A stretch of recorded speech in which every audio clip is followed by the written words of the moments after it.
हे सृष्टि स्थिति पालक प्रभुवन, हे नाथ माया विफल, हे गोवर्धन कंदरालय विभो, मां पाहि सर्वेश्वर।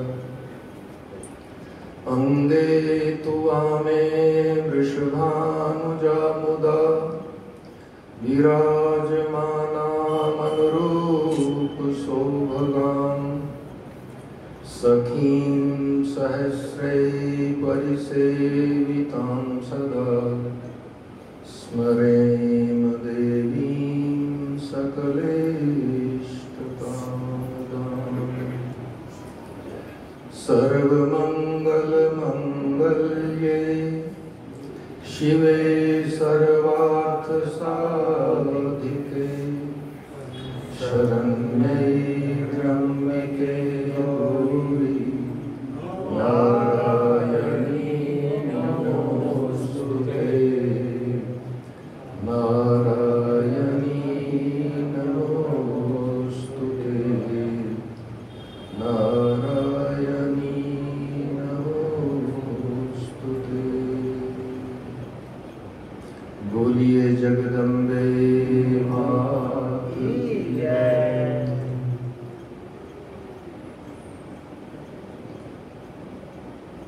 परम श्रद्धेय अर्चनीय वंदनीय प्रातः स्मरणीय गोलोक धामवासी हमारे बाबा जी के चरणों में वंदन करते हुए मंच पर उपस्थित कुरुक्षेत्र से पधारे हुए हमारे आचार्य श्री परम श्रद्धेय पूजनीय काका जी, अन्य समस्त संत चरण विप्रवृंद, भगवत चरणानुरागी भक्त महानुभाव एवं मातृशक्ति, बाबा जी की कृपा से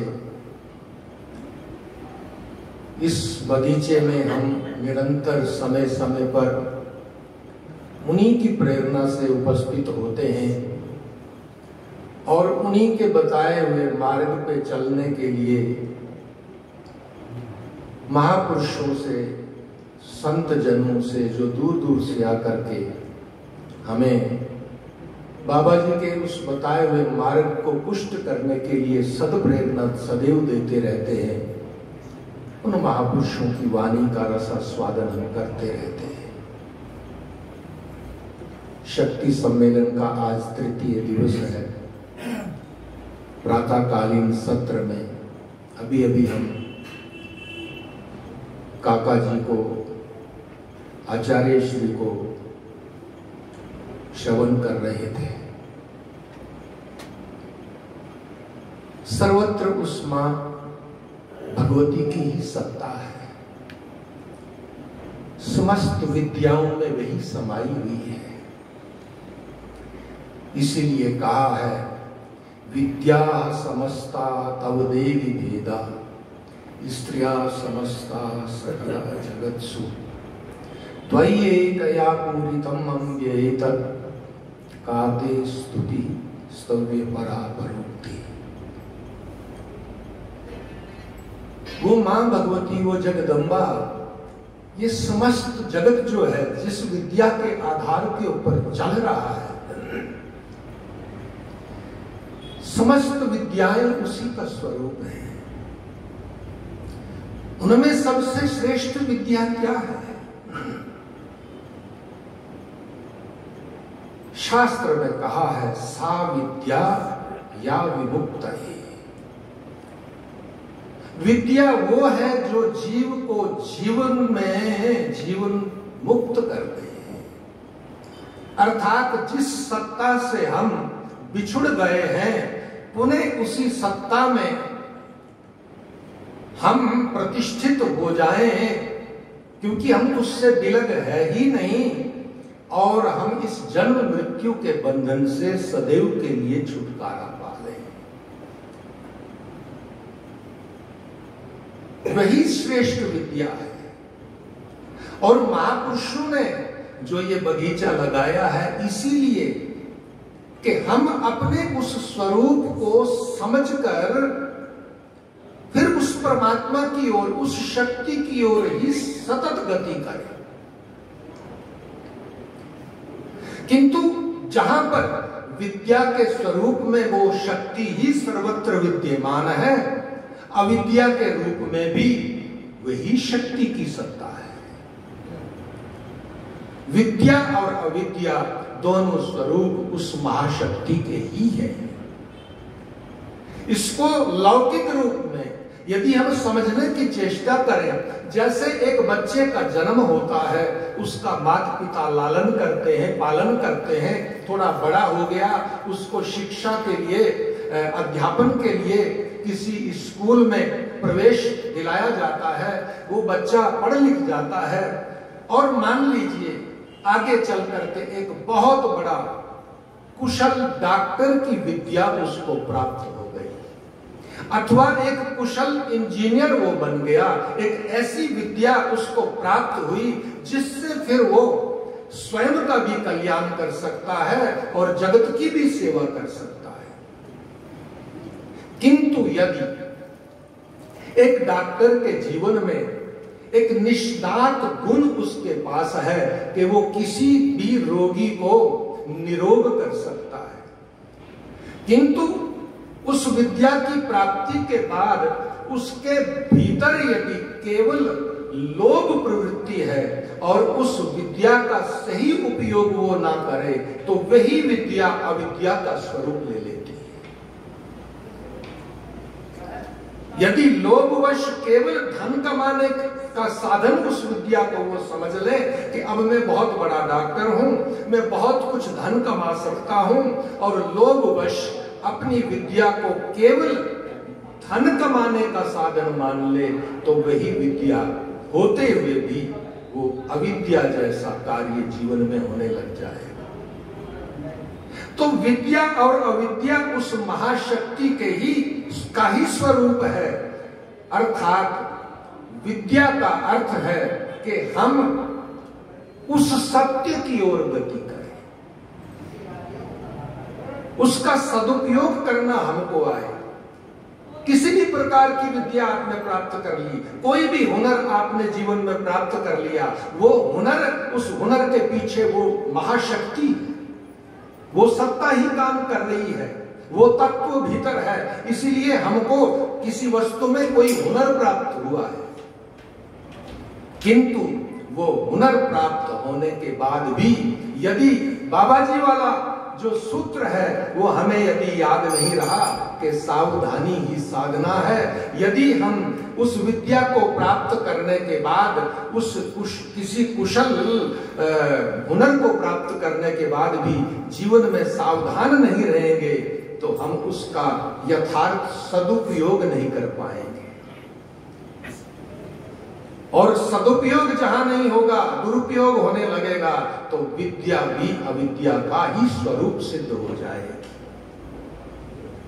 बस यही समझने की बात है।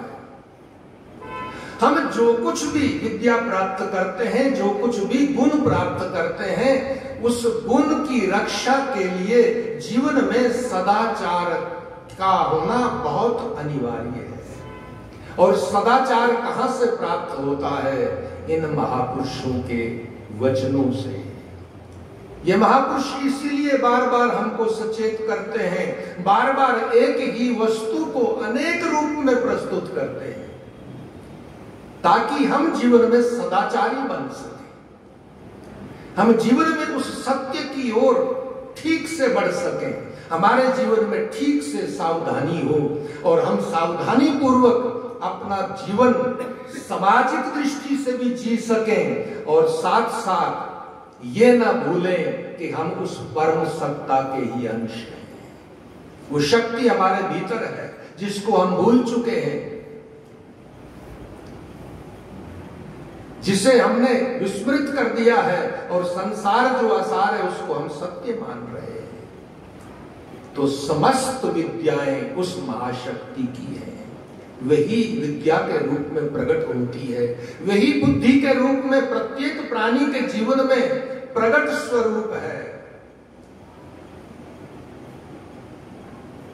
सर्वस्य बुद्धि रूपेण, इसलिए कहा वो सबकी बुद्धि रूप है।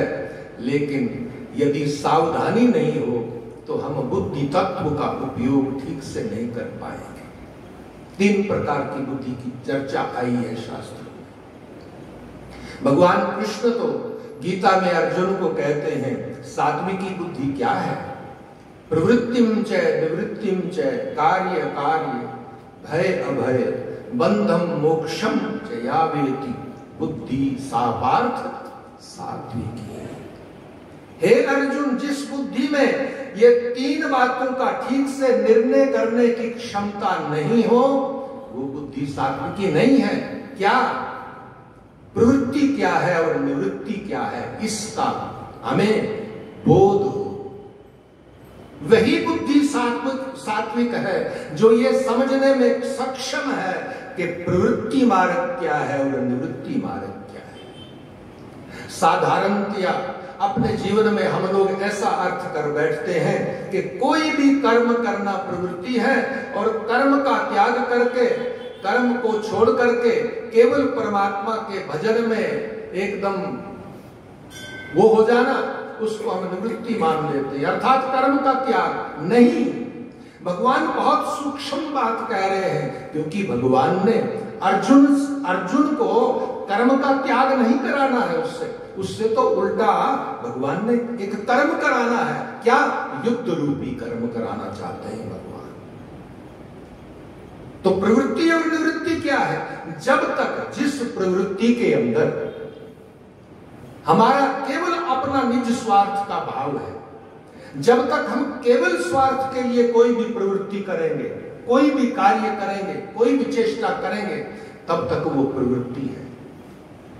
किंतु यदि हमारे मन में निस्वार्थ भाव जागृत हो जाए और हमारे मन में जब हम कर्म करें तब उस कर्म के पीछे ये भाव बुद्धि हमारी ये निर्णय कर ले कि किस कार्य को करने में हमारा भी हित है, समाज का भी हित है, देश का भी हित है, सबका कल्याण है। जब ऐसी भावना किसी भी प्रवृत्ति में आ जाती है फिर वो प्रवृत्ति निष्काम भाव से कर्म होने लगता है और सबके हित का चिंतन होने लगता है। फिर वो प्रवृत्ति नहीं रहती, वो निवृत्ति का स्वरूप बन जाती है। महापुरुष, संत जन, गुरुजन सब कुछ भीतर प्राप्त होता है उनको, उसके बाद भी अपनी क्रियाओं का त्याग नहीं करते, अपने कर्तव्यों का त्याग नहीं करते। केवल अपना स्वार्थ नहीं है, महापुरुषों के जीवन में जगत के कल्याण की भावना होती है। बाबा जी जो कुछ भी उन्होंने प्रेरणा यहां पर हम सबको आजीवन साधना करके दी है, उनको क्या पाना बाकी था? वो स्वयं आनंद स्वरूप थे। जिस वस्तु को पाने के बाद कुछ पाना बाकी नहीं रहता, वो वस्तु उनको प्राप्त थी। फिर भी प्रत्येक क्षण हमें जागृत करने के लिए महाराज जी तत्पर रहते थे। क्या दिनचर्या थी! ब्रह्म मुहूर्त से लेकर के शयन पर्यंत एक क्षण भी ऐसा नहीं जाता था महाराज श्री का जिसमें जनहित कल्याण की भावना ना हो। जैसे धक्का दिया जाता था एक एक व्यक्ति को, चलो चरे बेट, चरे बेट, चरे बेट, चलते रहो, चलते रहो, चलते रहो, गति करते रहो, रुकना नहीं है। क्योंकि जो रुक जाता है वो मंजिल को नहीं पा सकता। इसलिए प्रत्येक क्षण एक एक व्यक्ति के पीछे किस भाव से महाराज श्री ने परिश्रम करके यहां तक इस संस्था को, इस समाज को, इन सेवाओं को, इन गतिविधियों को और फिर सत्संग में मिले, जिस सत्संग से, केवल एक सत्संग ही तो ऐसा मार्ग है जो हमें सावधान रखता है, सतत सावधान रखता है। उस सत्संग के लिए ऐसा कौन सा संत होगा भारतवर्ष का जो यहां पर ना पहुंचा हो और जिसकी वाणी का लाभ यहां समाज को ना मिला हो। ऐसे संतों से प्रीत करते थे, विप्र वृंद से प्रीत करते थे, अतिथि से प्रीत करते थे, सबको अपना स्वरूप समझते थे, अपने से भिन्न कभी किसी को नहीं देखा उन्होंने। सब सर्वों में, सब में ब्रह्म रूप दिखता था उनको। तो प्रवृत्ति क्या है और निवृत्ति क्या है, इसका जब तक बुद्धि में ठीक से निर्णय करने की क्षमता नहीं है, वो बुद्धि नहीं है, वो सात्विक नहीं कहलाएगी। कार्य क्या है और अकार्य क्या है, यानी कौन सा कर्म करने योग्य है, कौन सा कर्म निषिद्ध कर्म है, कौन सा कर्म कार्य करने से हमारा भी कल्याण है, जगत का भी कल्याण है, और कौन सा अकल्याणकारी मार्ग है, किस मार्ग पे चलने से हमारा भी अहित हो सकता है, समाज का अहित हो सकता है, देश का अहित हो सकता है। कार्य और अकार्य का बोध जिस बुद्धि में है, और सदैव जो कल्याणकारी कर्म करने में प्रवृत्त जो बुद्धि रहती है, वही सात्विक बुद्धि है। भय क्या है और अभय पद है क्या है, जो बुद्धि सत्संग के द्वारा ये निर्णय करने में सक्षम हो चुकी है कि भय पद क्या है और अभय पद क्या है। भय क्या है, सबसे बड़ा भय तो संसार में क्या है, जरा विचार तो करो। सबसे बड़ा भय कोई नहीं विचार करता। हम तो सोचते हैं कि ये वस्तु हमारे पास है, ये छीन ना जाए, उसका भय। हम सोचते हैं ये मेरा अपना कोई रिश्तेदार सगा संबंधी है, इससे हमारा कोई विरोध ना हो जाए, इसका भय नहीं। ये तो तुच्छ बातें हैं, क्योंकि संसार से जीव का हमारा कोई संबंध है ही नहीं। ये तो सब तुच्छ बातें हैं, लेकिन सबसे बड़ा भय तो जीवन में ये हो कि हम जन्म मृत्यु के बंधन में पड़े हुए हैं। उस परमात्मा के अंश होते हुए भी, उस महाशक्ति के का स्वरूप होते हुए भी हमारे भीतर वही ब्रह्म सत्ता है, हमारे भीतर वही शक्ति तत्व है, फिर भी जन्म मृत्यु के बंधन में पड़े हैं। इसका भय किसी को है? इसकी चिंता किसी को है? इस बात का पश्चाताप क्या हमारे जीवन में हो रहा है? सबसे बड़ा भय यही है कि हम जन्म मृत्यु के बंधन में पड़े हैं। और सबसे बड़ा अभय पद क्या है? सबसे बड़ा अभय पद है उस परम तत्व की प्राप्ति। फिर उसके बाद समस्त भय अपने आप मिट जाते हैं, फिर कुछ बाकी बचता नहीं है। यम लब्ध्वा च अपरम लाभम मन्यते नाधिकम ततः। जिस लाभ को पाने के बाद फिर बाकी सब कुछ, कोई लाभ बाकी नहीं रहता, ना कोई आकांक्षा बचती है, ना कोई आसक्ति रहती है। उसके बाद वो स्थिर चित्त हो जाता है। उस ब्रह्म में जब स्थिति हो जाती है, जब स्थिर चित्त हो जाता है जीव का, उसके बाद फिर क्या सुख क्या दुख, फिर क्या बचता है? तो भय और अभय पद का बोध हो। विचार करें कि सबसे बड़े भय की बात जीवन में यही है कि बार बार जन्म कर आ रहे हैं, बार बार जा रहे हैं, पुनः आसक्ति के कारण पुनः लौट रहे हैं यहीं के यहीं। यही तो सबसे बड़ा भय। तो इस भय को मिटाने के लिए सतत चेष्टा करें। बंधम मोक्षम जया वेति सा बुद्धि, बुद्धि सा सात्विकी। बंधन और मोक्ष क्या है? यही बंधन और मोक्ष। महापुरुष संसार में रहते हुए भी बंधन मुक्त होते हैं, और हम बंधे हुए। हम बंधे हुए हैं, क्योंकि जिसके साथ हमारा संबंध है, जिस सत्ता के साथ हमारा शाश्वत संबंध है, उसको एक ओर रख दिया, और जिसके साथ संबंध नहीं है उसको पकड़ लिया, उसको अपना मान बैठे, उसी में रमन कर रहे हैं, उसी में सुख और दुख का अनुभव कर रहे हैं, उसी में सुख ढूंढ रहे हैं। सुख है नहीं उसमें, फिर भी सोचते हैं ये हो जाए तो सुखी हो जाऊंगा, ये हो जाए तो सुखी हो जाऊंगा, ये हो जाए तो सुखी हो जाऊंगा। कैसे संभव हो? सच्चा सुख हमारे भीतर है, क्योंकि हम उस परम सत्ता के ही अंश हैं। ममेवांशो जीवलोके जीवभूता सनातन। भगवान कहते हैं प्राणी मात्र मेरा ही अंश यानी स्वरूप है।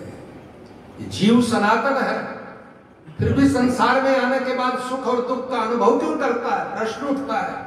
सुख और दुख का अनुभव सिर्फ इसलिए हो रहा है क्योंकि जो संसार नहीं है उसको अपना समझ लिया, और जो परमात्मा है, सदैव है, सदैव से हम जिनके हैं उन परमात्मा को उनसे हम विमुख हो गए, इसीलिए हम सुखी और दुखी हो रहे हैं।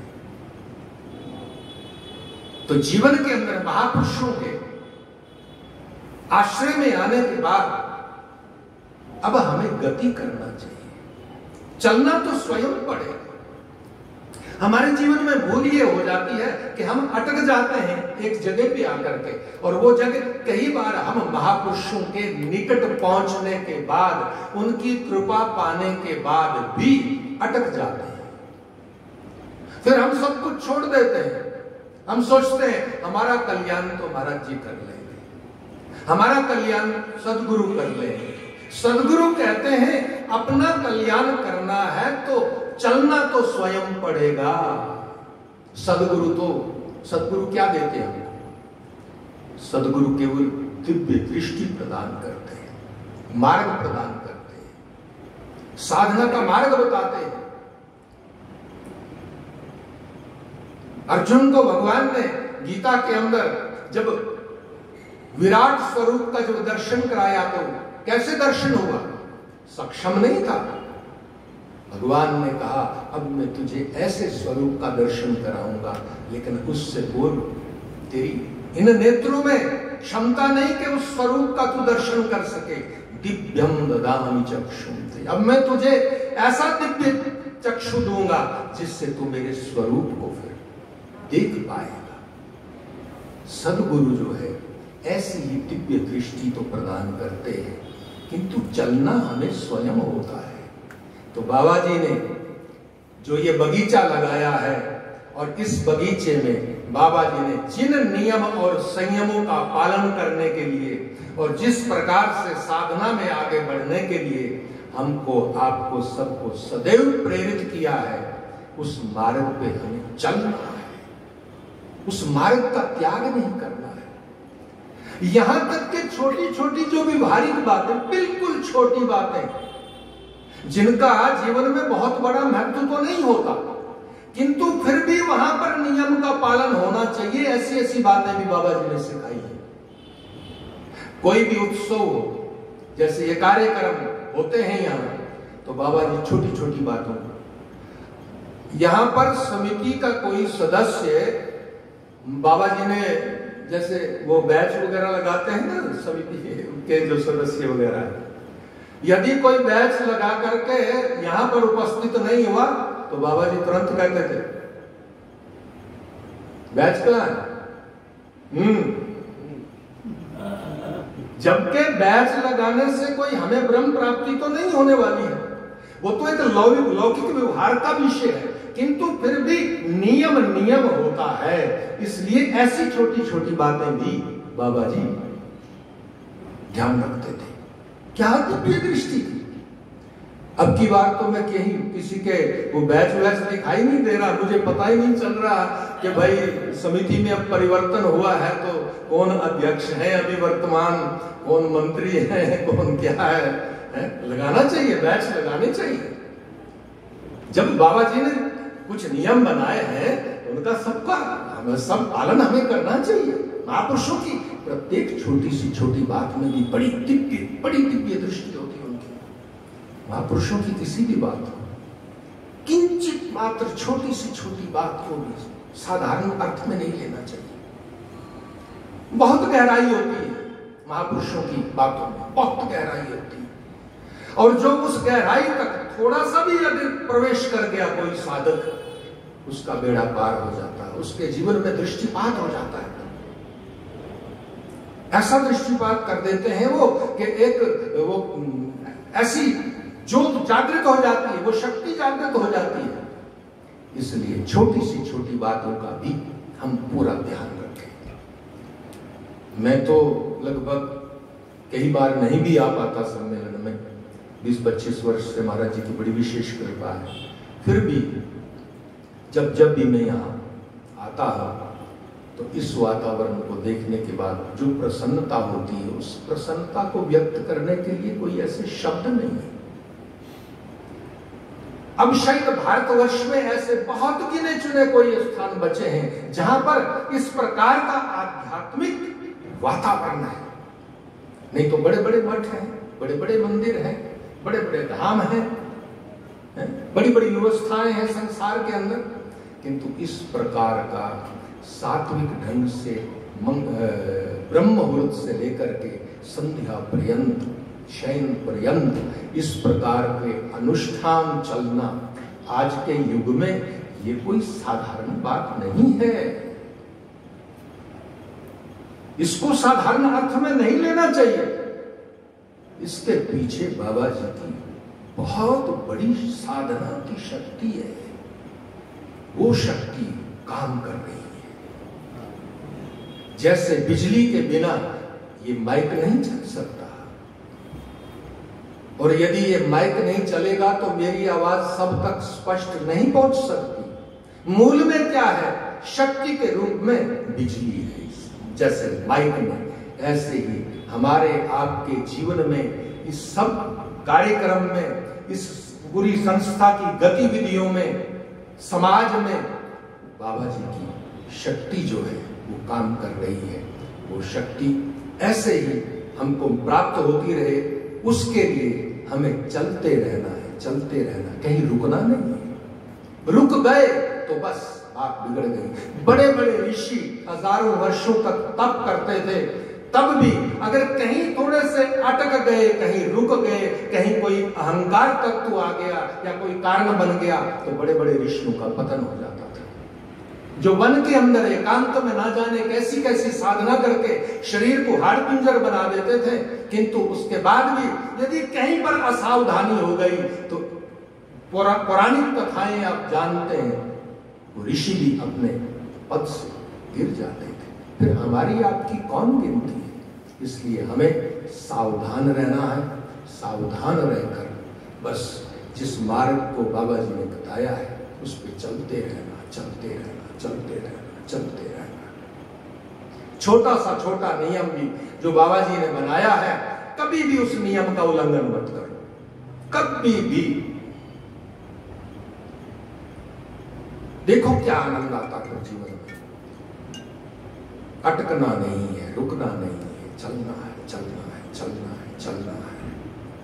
तो अधिक कुछ नहीं कहना है, बस जो मार्ग बताया है महापुरुषों ने उस पे चलते रहना है। और वर्तमान में जो परिस्थिति है ये भी ठीक है, आप लोग फिर भी इतने सजग होकर के इस कार्यक्रम को निभा रहे हैं, ये बाबा जी की कृपा तो है ही। बाकी वर्तमान में जो वैश्विक परिस्थिति है कोविड-19 की वजह से, कितनी इस समय पूरे विश्व के अंदर त्रासदी है, इन सब बातों का भी ध्यान जरूर रखना है। सोशल डिस्टेंस भी बना के रखना है, सेवा करनी है, भीड़ भाड़ से भी बचना है। कई बार हम थोड़ी भूल कर जाते हैं और उसका परिणाम कोई विपरीत आ सकता है, इसलिए अपने स्वास्थ्य का भी ध्यान रखना है और सेवा भी करनी है, कार्य भी करना है, चलते रहना है। तो अधिक कुछ नहीं कहता हुआ मैं शब्दों को विराम दूंगा, किंतु आइए एक छोटा सा पद मां भगवती के ही चरणों में रखकर मैं शब्दों को विराम की ओर ले जाऊं।